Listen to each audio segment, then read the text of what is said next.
The email notification lit up my phone at 2:47 a.m. Another sleepless night, another mindless scroll through social media, when my daughter Amira sent me a YouTube link with just 3 words. "Mom, watch this." The video was from your channel, about a woman who found Jesus in a refugee camp. I watched it 4 times before dawn, sitting in my kitchen with cold tea growing colder, tears streaming down my face in ways I hadn't cried since childhood. Something in her voice cracked me open like an egg. The way she spoke about peace in the midst of chaos, about a love that required no performance, no perfect prayers, no fear. I realized I needed to tell my story too, because what happened to my brother Malik changed everything.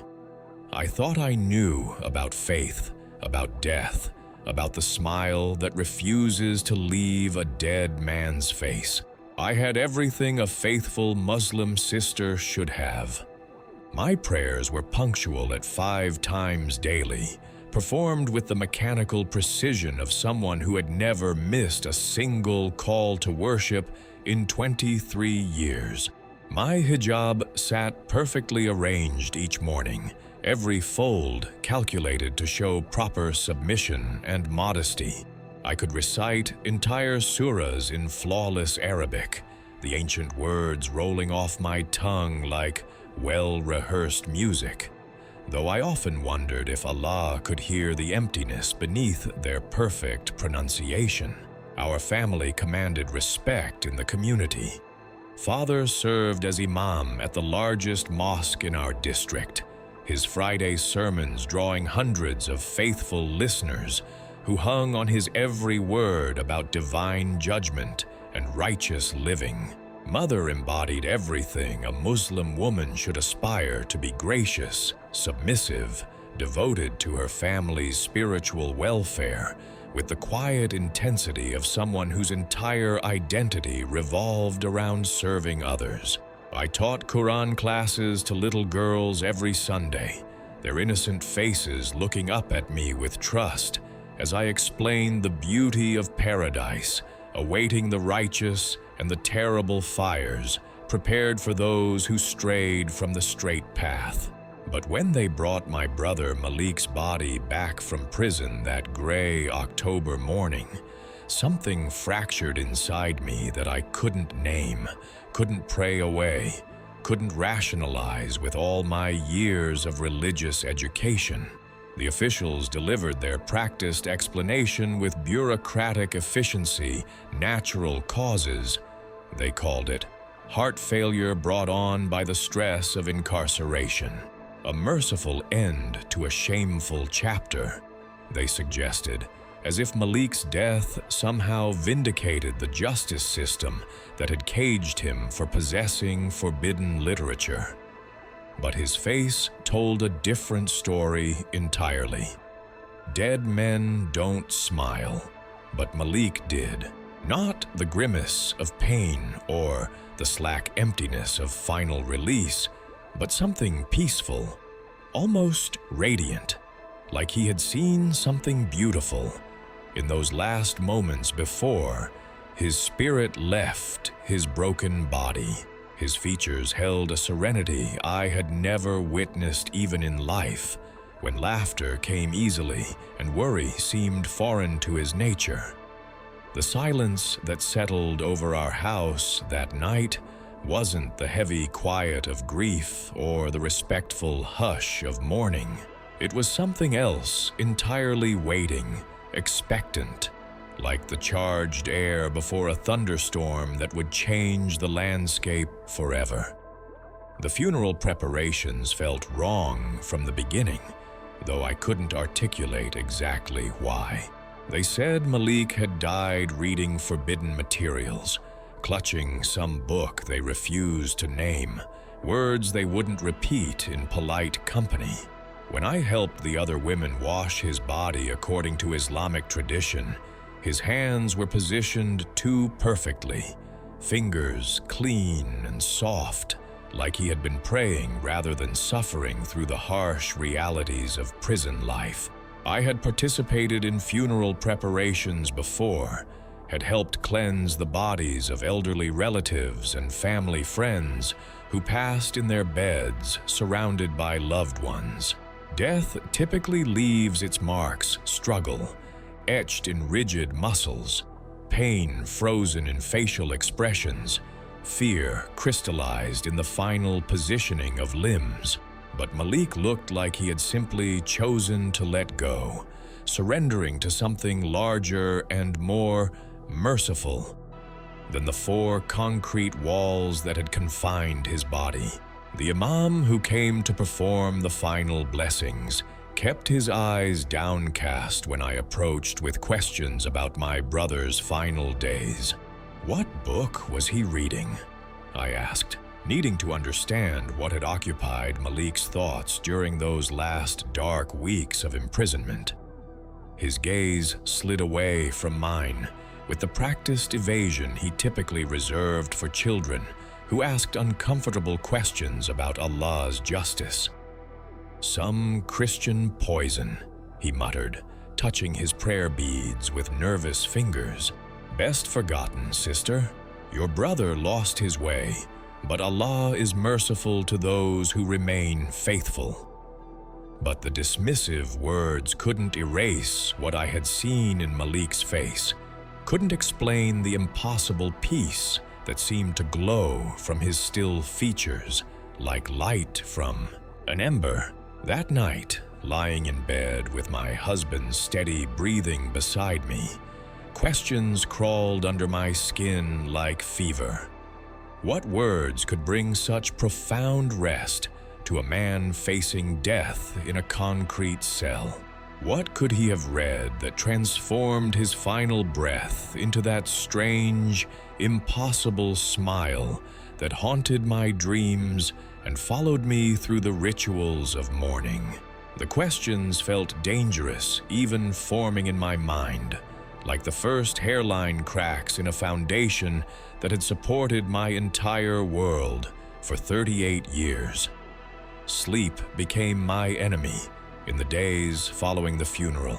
Every time I closed my eyes, I saw that smile not haunting or disturbing, but somehow comforting. Like Malik knew a secret he wanted to share but couldn't speak from beyond the grave. I would wake at 3 in the morning, heart racing with an anxiety I couldn't name, reaching for my prayer beads, but finding no peace in their familiar weight against my palm.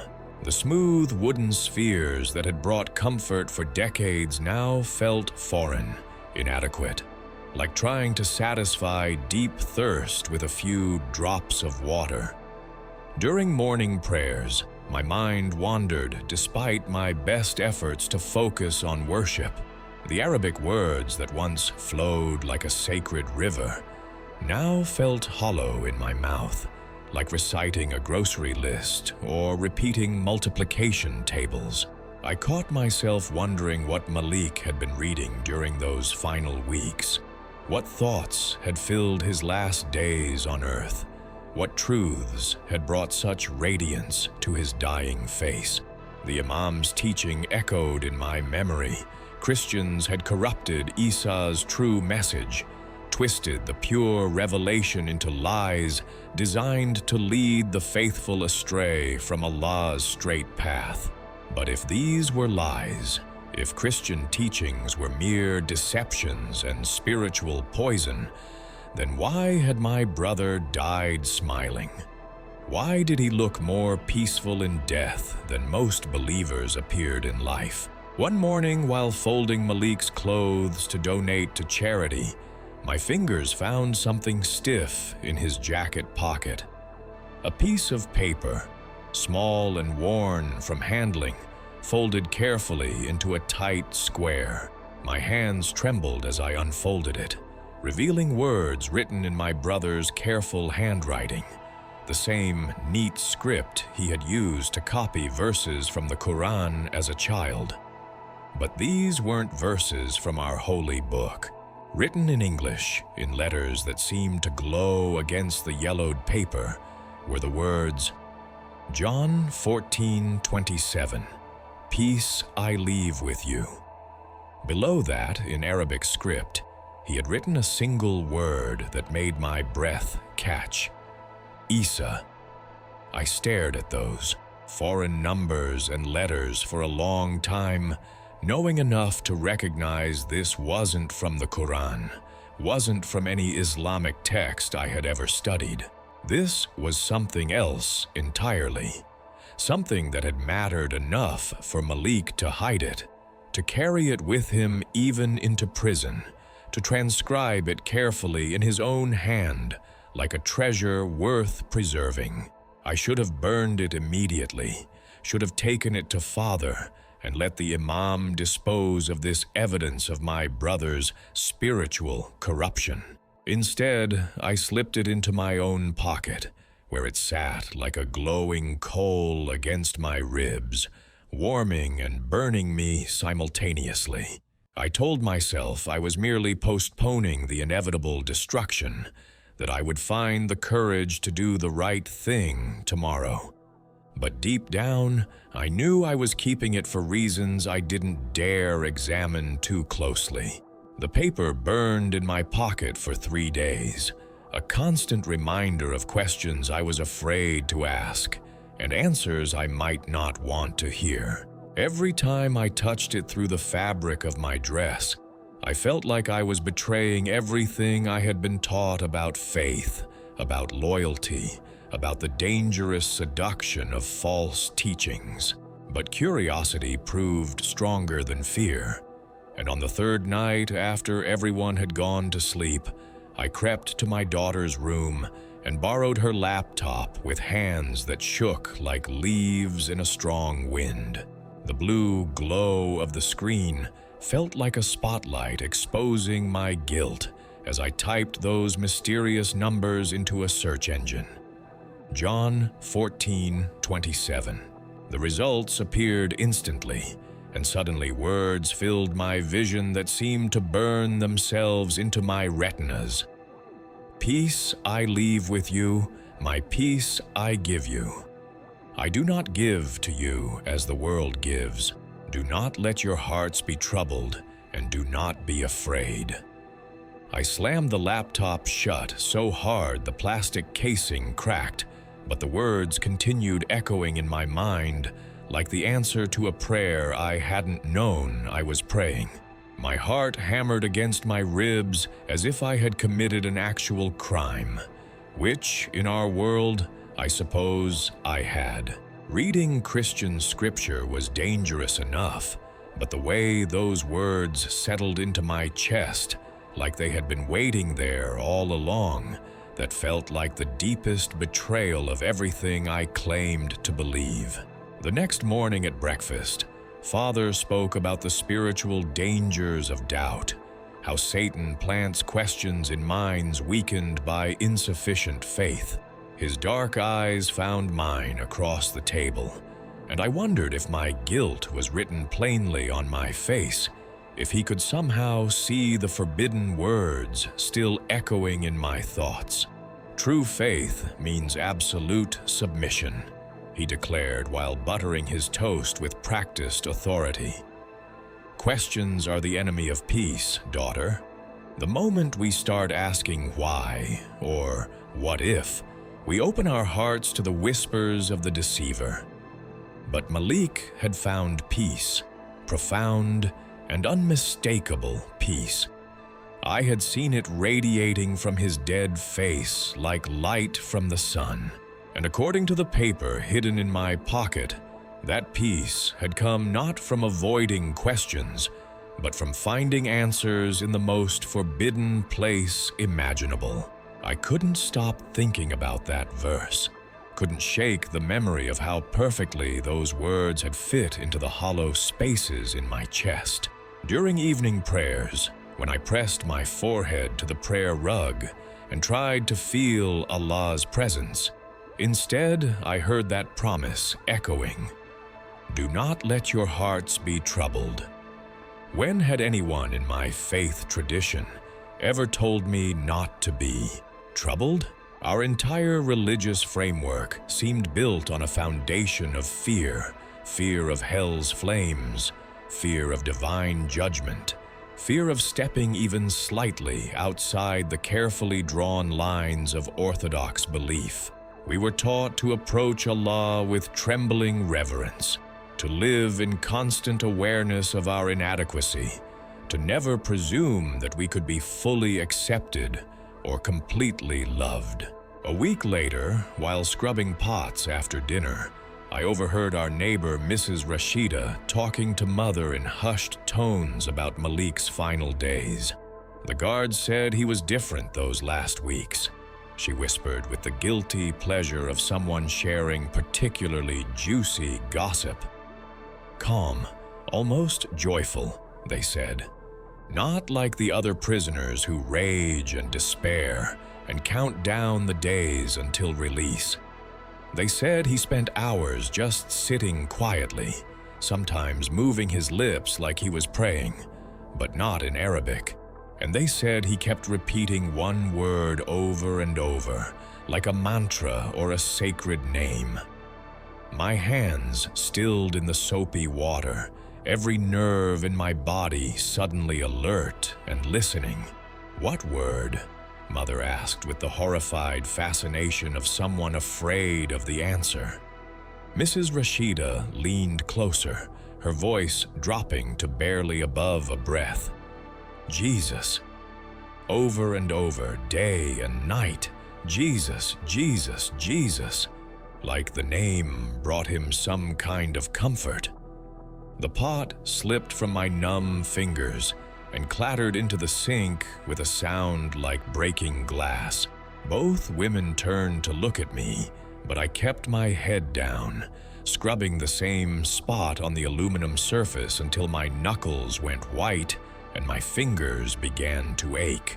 That night, lying in bed beside my sleeping husband, I couldn't get the sound out of my head, not Mrs. Rashida's horrified whisper, but the way she described how Malik had spoken the name, like it brought him peace, like it was medicine for his soul, like it was the answer to every question he had ever carried in his heart. The dreams started 3 nights later, arriving like gentle visitors who had been waiting patiently for an invitation I didn't know I had extended. They weren't nightmares or the chaotic jumbles of daily stress my mind usually produced during sleep. These were different, peaceful, warm, filled with a presence that felt more real than waking life. I would find myself in a place of golden light, not harsh or blinding, but soft, like sunshine filtered through honey. Someone would call my name, not Layla, the way my family said it, weighted with duty and expectation and the constant pressure to be better, but like I was genuinely beloved, like I mattered not because of my prayers or my silence or my perfectly arranged hijab, but simply because I existed, because I was known and treasured beyond anything I could earn or lose. I would wake with tears on my cheeks and a strange peace settling in my chest like a warm blanket, a sensation that lasted until the call to morning prayer pulled me back into the familiar routines of religious obligation. But even as I went through the motions of worship, even as I recited the prescribed words and performed the required prostrations, part of me remained in that place of golden light, listening for that voice that spoke my name with such tenderness. During the day, when household duties and teaching responsibilities allowed, I found myself searching online for more of those mysterious verses, always carefully deleting my browser history, always checking that doors were locked and family members occupied with their own concerns. The words I discovered weren't what I had expected from the corrupted Christian book that Islamic teaching had warned me against. Instead of the twisted lies and spiritual poison I had been taught to expect, I found promises that spoke directly to the deepest hungers of my heart. Verses about love without conditions or prerequisites, about peace that couldn't be stolen or earned through perfect behavior, about a God who came not with thunderous judgment, but with gentle invitation. One gray afternoon, while rain drummed against the windows and the house felt particularly empty, I found the verse that shattered every defense I had carefully constructed around my heart. "Come to me, all you who are weary and burdened, and I will give you rest." I sat staring at those words for over an hour, feeling like someone had reached directly into my chest and touched the place where I carried all my exhaustion, all my spiritual hunger, all my secret fear that I would never be good. Enough to earn the love I desperately craved. Weary, yes, I was weary. Tired of perfect prayers that felt like empty performances. Tired of fearing a God who seemed perpetually angry and impossible to please. Tired of carrying the crushing weight of always needing to be better, more devoted, more worthy of divine acceptance. The promise of rest sounded like water, offered to someone dying of thirst in an endless desert. Everything I had believed was cracking along fault lines I didn't know existed. But nothing had prepared me for what happened next. It happened on a Tuesday night during what should have been routine midnight prayers, one of the voluntary acts of worship I performed to earn extra spiritual merit.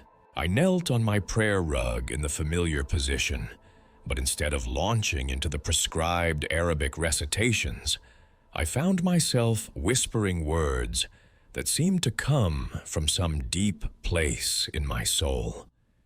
Jesus, if you're real, if you knew my brother, if those verses I've been reading are true, please help me understand what's happening to me. The room went still in a way that transcended ordinary silence. Not quiet, but still, like the very air was holding its breath and listening. The familiar sounds of night, the hum of the refrigerator, the distant murmur of traffic, my husband's soft snoring from the bedroom, all faded into background whispers. Then, soft as breath against skin, but unmistakable as thunder, I heard my name spoken with such infinite tenderness that something broke loose in my chest, like ice cracking in spring sunlight. When I looked up from my prayer position, the room was filled with warm, golden light that seemed to emanate from everywhere and nowhere. The same honey-colored radiance I had experienced in my dreams, but now, blazingly, impossibly present in my physical reality. And he was there, not floating dramatically or surrounded by angelic choirs, but sitting cross-legged on the floor across from me, like we had arranged to meet for tea and conversation between old friends. His eyes held such profound love that I couldn't breathe, couldn't think, couldn't do anything but stare into a depth of acceptance I had never imagined possible. Every fear I had carried about divine judgment, every doubt about my worthiness, every moment of spiritual hunger and desperate longing I had experienced over 38 years of religious striving melted under that gaze like snow in summer sunshine. This wasn't the angry, distant deity I had spent my life trying to appease through perfect behavior and flawless prayers. This was love itself, personal and immediate and overwhelming in its gentleness. "I knew your brother," he said, his voice like water flowing over smooth stones, carrying music I had never heard, but somehow recognized as the sound my soul had been waiting to hear since birth. I was with him in that cell during his darkest nights. I held him when he wept, comforted him when he despaired, filled him with my peace when death approached. And I'm with you now, Layla.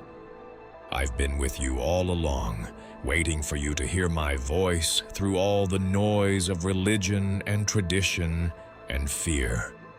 I couldn't speak, couldn't move, could barely process what I was experiencing. My heart hammered against my ribs, but not from terror, from recognition. This was what Malik had encountered in his prison cell. This was why he could smile while dying, why peace had transformed his features and made him more beautiful in death than he had ever been in life. Not because he was deluded or spiritually corrupted, but because love itself had come to sit with him in the darkness and fill his final days with light. I've been waiting for you, Jesus continued, his words settling into my heart like seeds finding fertile soil. All your perfect prayers, all your good works, all your desperate attempts to earn heaven and avoid hell, you've been searching for me without knowing my name. You've been trying to reach God through 1,000 rules and regulations, but I came to bring you directly into the Father's arms. You don't have to earn love, Layla. You don't have to prove your worth or demonstrate your devotion.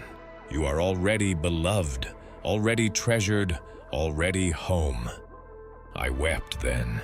Great shaking sobs that came from someplace deeper than my lungs, from caverns in my soul I hadn't known existed. Years of trying to be good enough, decades of attempting to earn divine favor through religious performance, a lifetime of fearing God's anger and judgment. It all poured out like poison finally released from an infected wound. And as I cried, I felt his presence surrounding me like warm water, not washing away my tears, but blessing them, honoring them, receiving my brokenness as a gift worthy of infinite tenderness.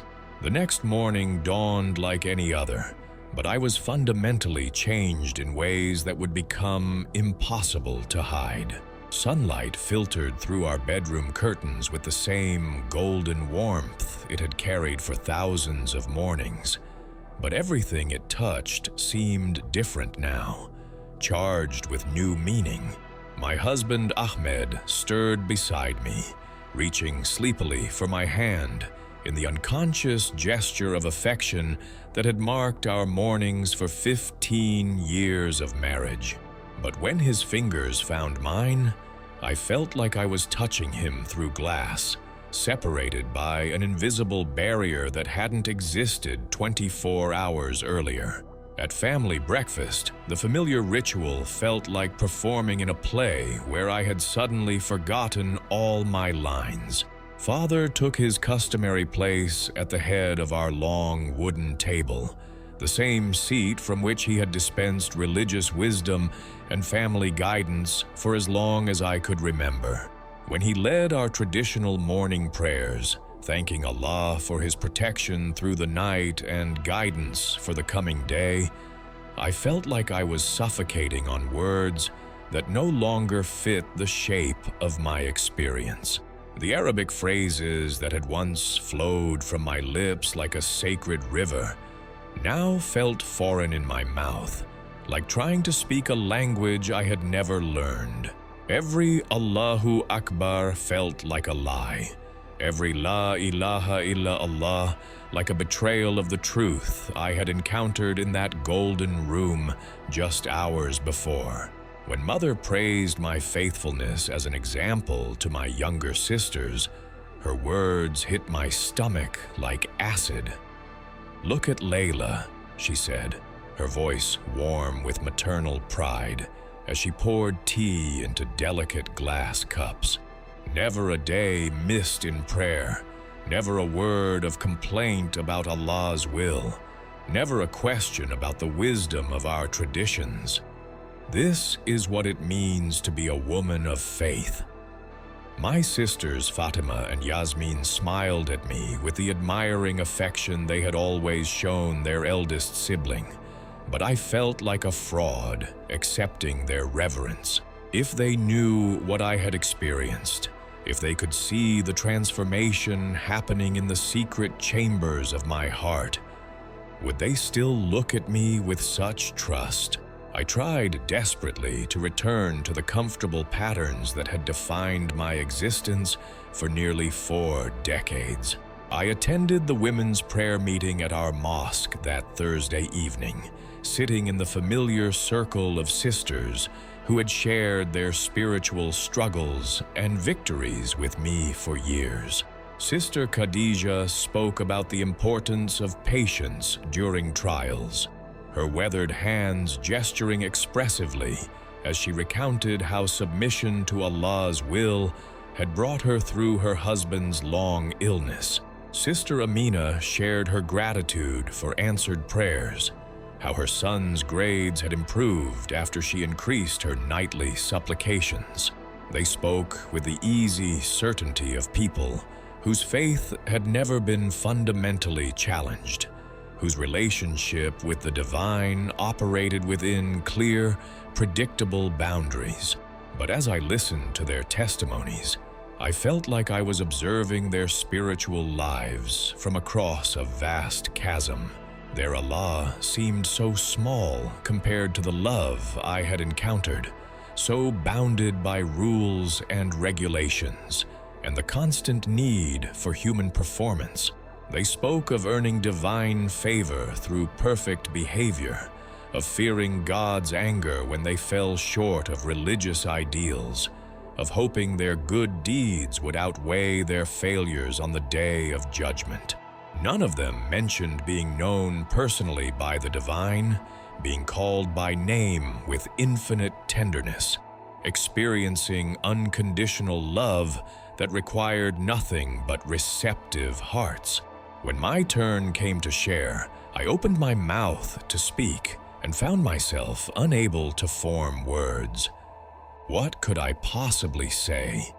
That I had met Jesus in my living room, that everything we believed about approaching God through Islamic submission had been turned inside out by a single encounter with divine love, that the peace we sought through perfect prayers and flawless religious performance was being offered freely to anyone willing to receive it.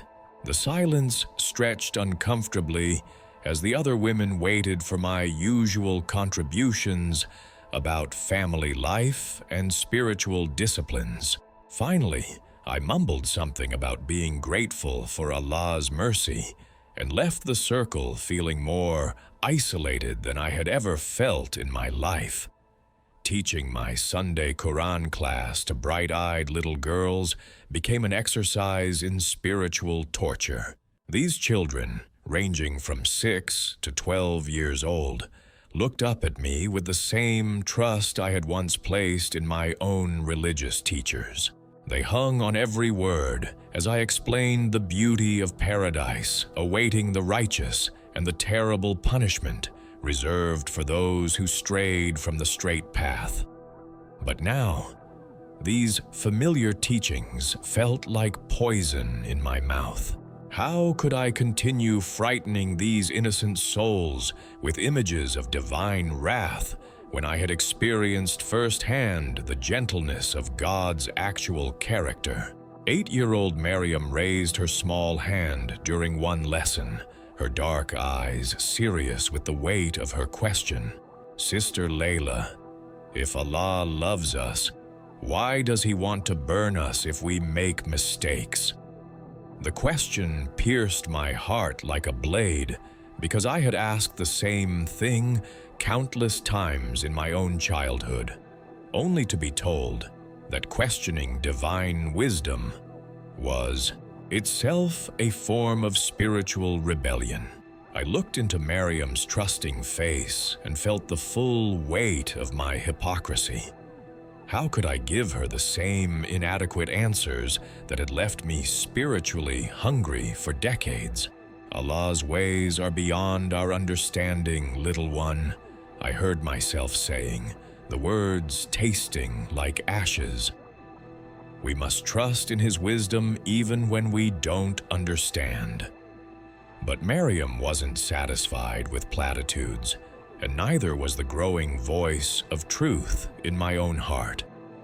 But Sister Layla, she pressed, my mama says God loves me more than she does, and mama would never hurt me for making mistakes. She just helps me do better next time. Out of the mouths of babes came the theological clarity that had eluded scholars for centuries. This child understood divine love better than the religious authorities who had shaped my understanding of faith. Friday prayers with Father became an ordeal of epic proportions. Sitting in the front row of our mosque, surrounded by hundreds of faithful believers who had gathered to hear his weekly sermon, I felt like I was trapped in a suffocating box. Father's voice boomed from the pulpit as he expounded on the theme of divine judgment, his words painting vivid pictures of hell's torments awaiting those who failed to demonstrate proper submission to Allah's will.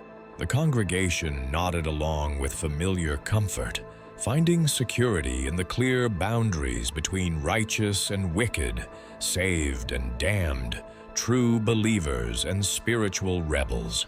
But I couldn't shake the memory of Jesus' eyes, couldn't forget the infinite gentleness in His voice when He spoke my name. Every reference to God's anger felt like a distortion of the divine character I had encountered. Every threat of punishment seemed to shrink the boundless love I had experienced into something petty and conditional. When Father declared that peace could only be found through absolute submission to Islamic law, I wanted to stand up and shout that I had found perfect peace in the arms of the one they called a false prophet.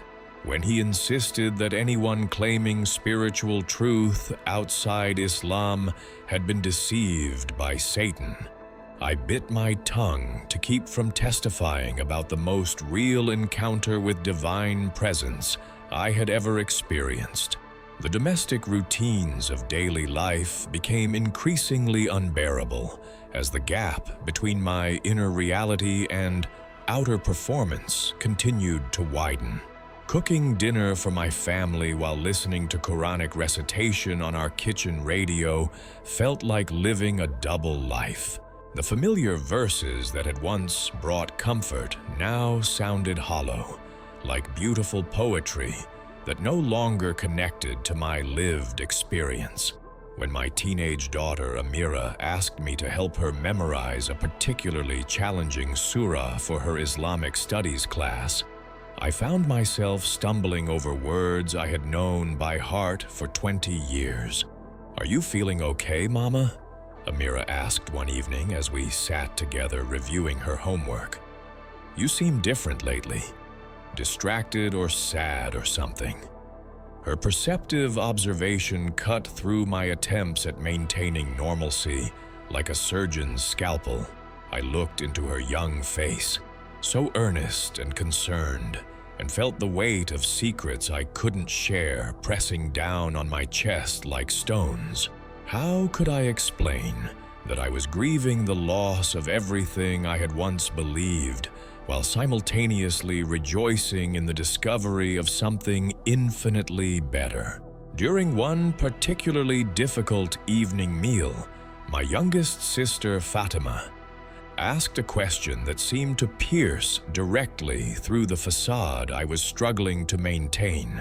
"Baba," she said, her voice carrying the innocent curiosity that often leads children into dangerous theological territory, "why do some people seem happy even when terrible things happen to them.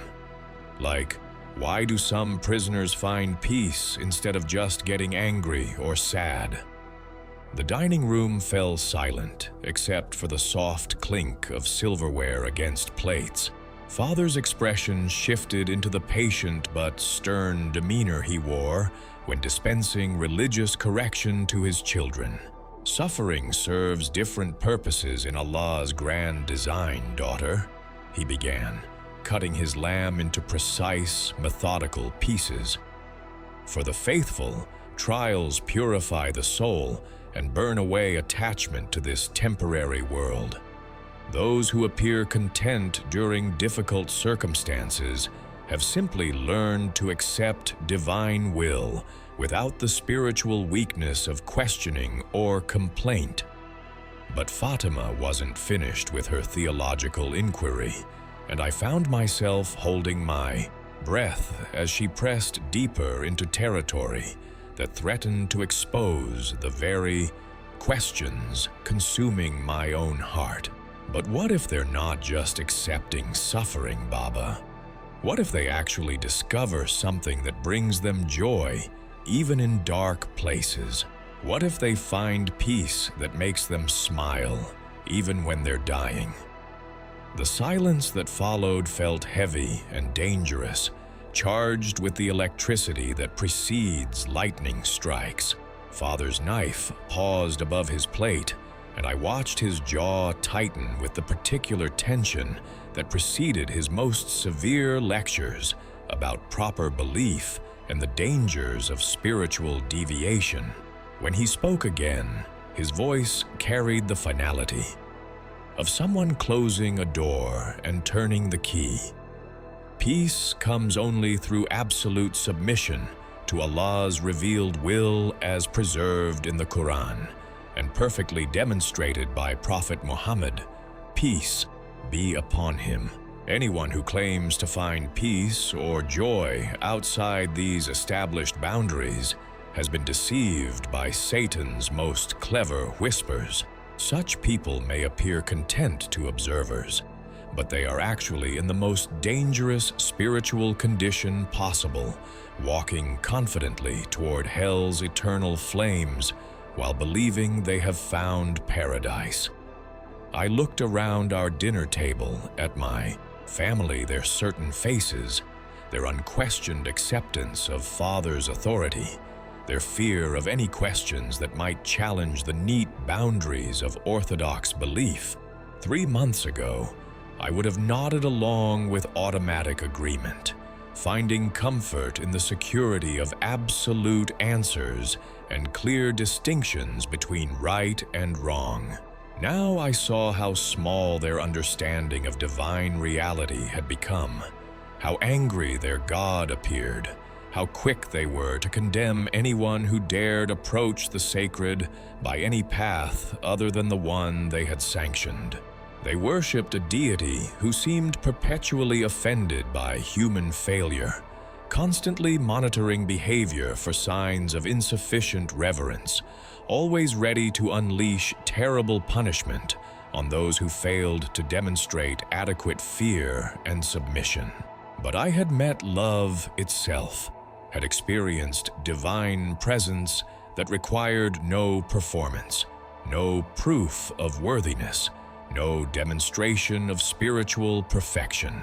The contrast between their theological understanding and my lived experience created a chasm so wide that I wondered if we were even talking about the same God. That night, lying in bed while Ahmed slept peacefully beside me, his breathing deep and regular with the rhythm of someone whose faith had never been fundamentally disrupted, I finally acknowledged the truth I had been avoiding for weeks. I was becoming someone my family wouldn't recognize, someone free from the crushing weight of earning divine love through religious performance, someone who had been personally invited into the presence of infinite love and discovered that the divine heart was not an angry judge, but the gentlest friend imaginable. The transformation was happening whether I chose it or not, whether I welcomed it or fought against it. Every day brought new evidence that my old life no longer fit the shape of my expanding soul.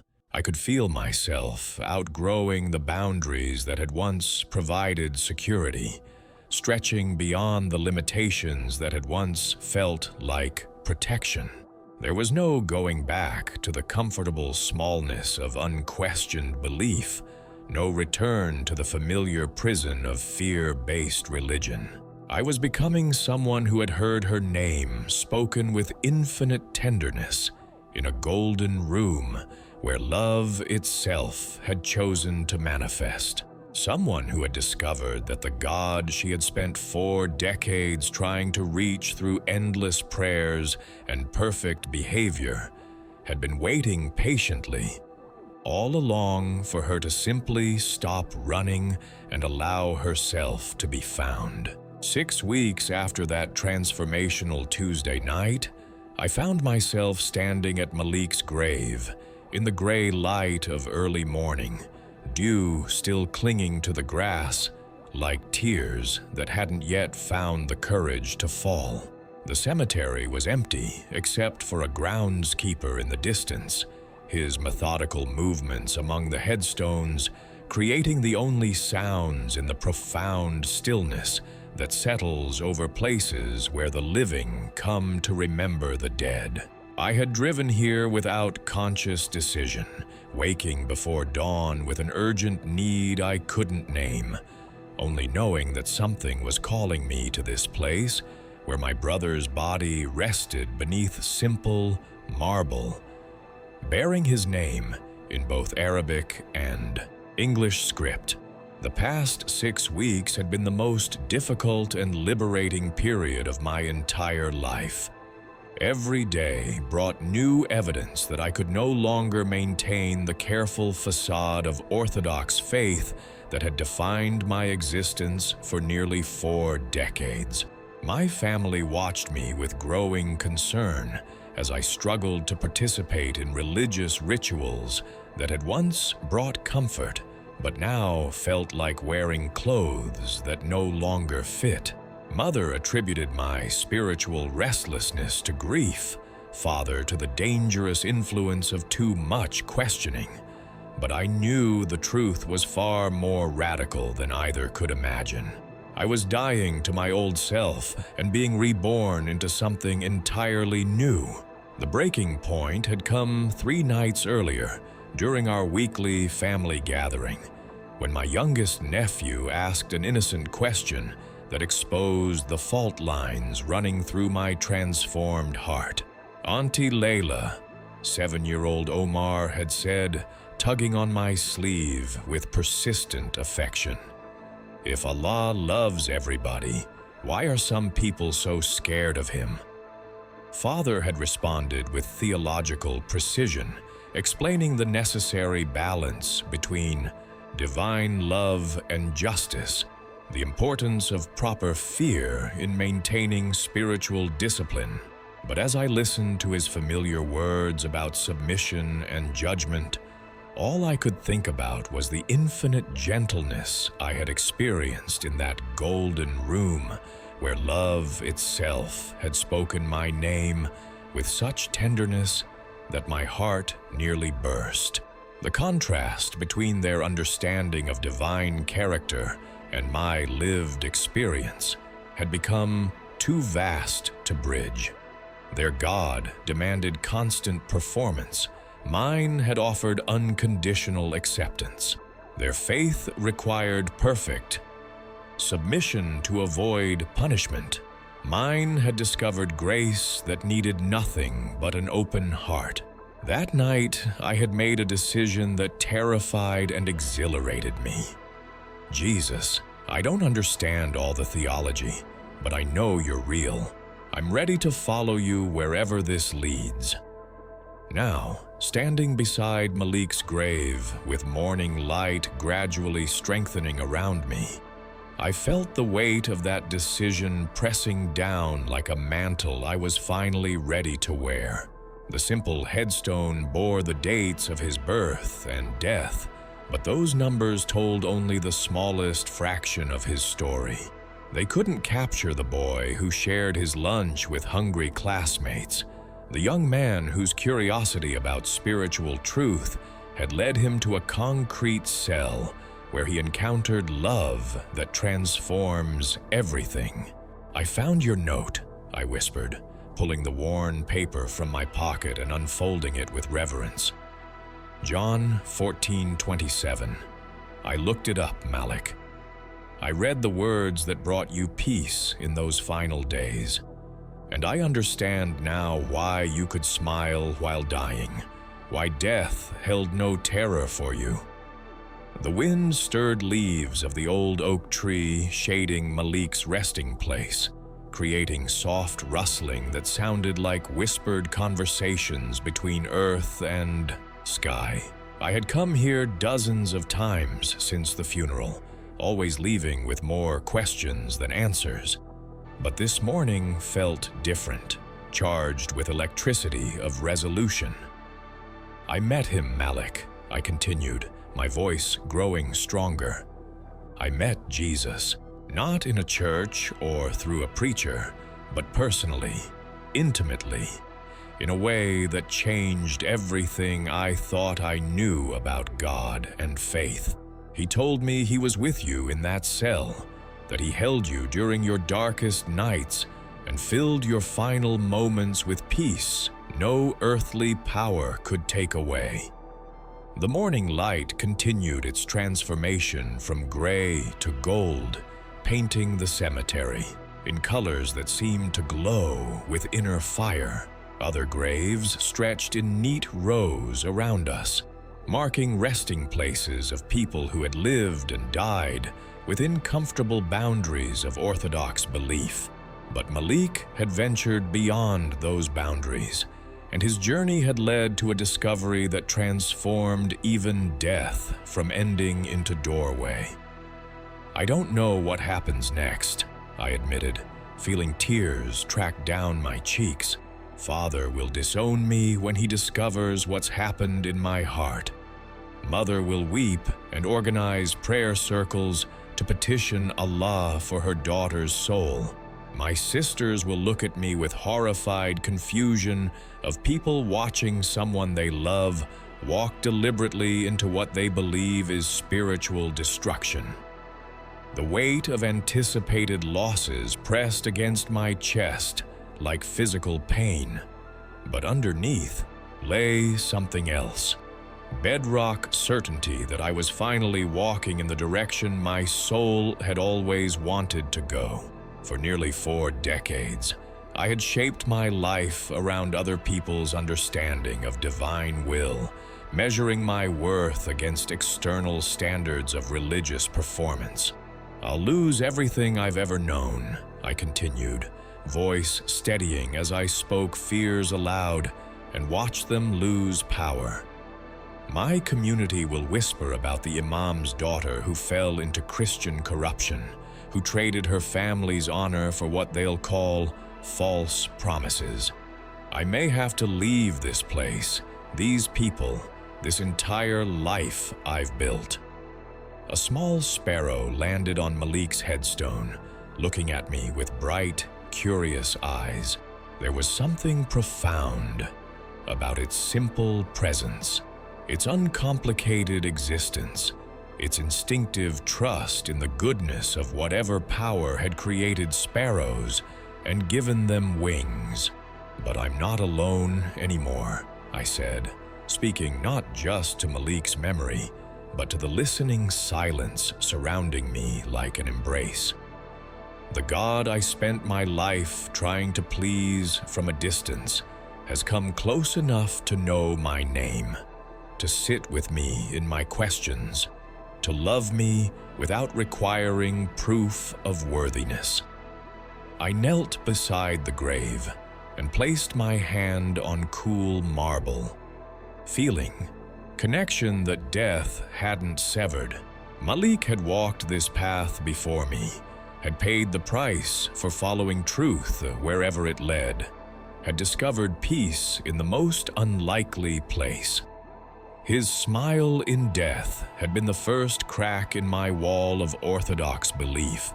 Jesus, I whispered, speaking the name that had become both secret treasure and declaration of independence. I believe in you. I believe you knew my brother during his darkest days, that you comforted him when human hope failed, that you filled his final hours with profound peace, that death became doorway rather than wall. The words hung in morning air like visible things, creating ripples in reality I could feel. This wasn't desperate prayer hoping for divine intervention, but calm declaration of someone who had already received everything needed for the journey ahead. I don't understand all the theology, I continued, feeling truth settle into my bones.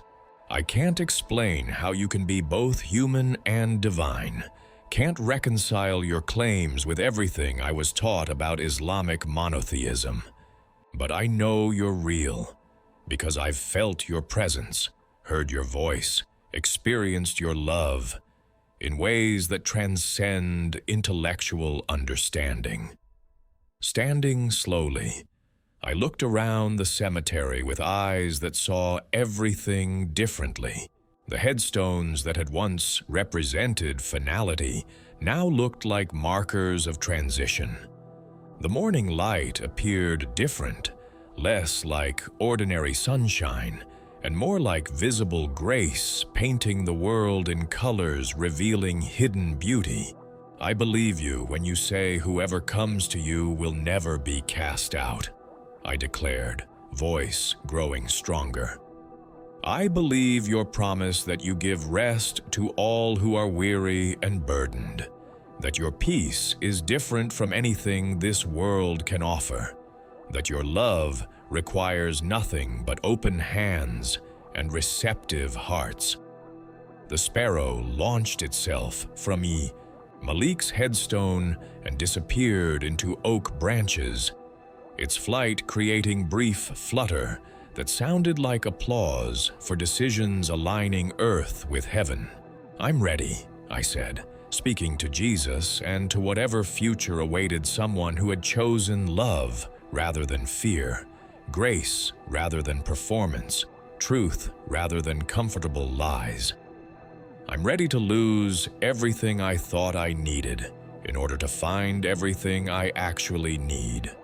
I'm ready to disappoint people who love the version of me that fits their expectations in order to become the person you created me to be. I folded Malik's note carefully and placed it back in my pocket, right over my heart, where it had lived like burning coal through weeks of transformation. The paper was worn soft, but words remained clear. Peace I leave with you, my peace I give you. Do not let your hearts be troubled, and do not be afraid. For the first time in my life, I understood what peace actually meant. Not absence of conflict, but presence of someone who would walk through any darkness beside me, who would never leave me to face uncertainty alone. This wasn't fragile peace depending on favorable circumstances, but unshakable rest that comes from being anchored in divine love no earthly power can disturb. I walked away from the cemetery, not knowing what the next chapter would contain, but knowing who would write it with me. The future stretched ahead like unmarked path through unknown territory, full of challenges and losses and questions without easy answers. But I was no longer walking alone.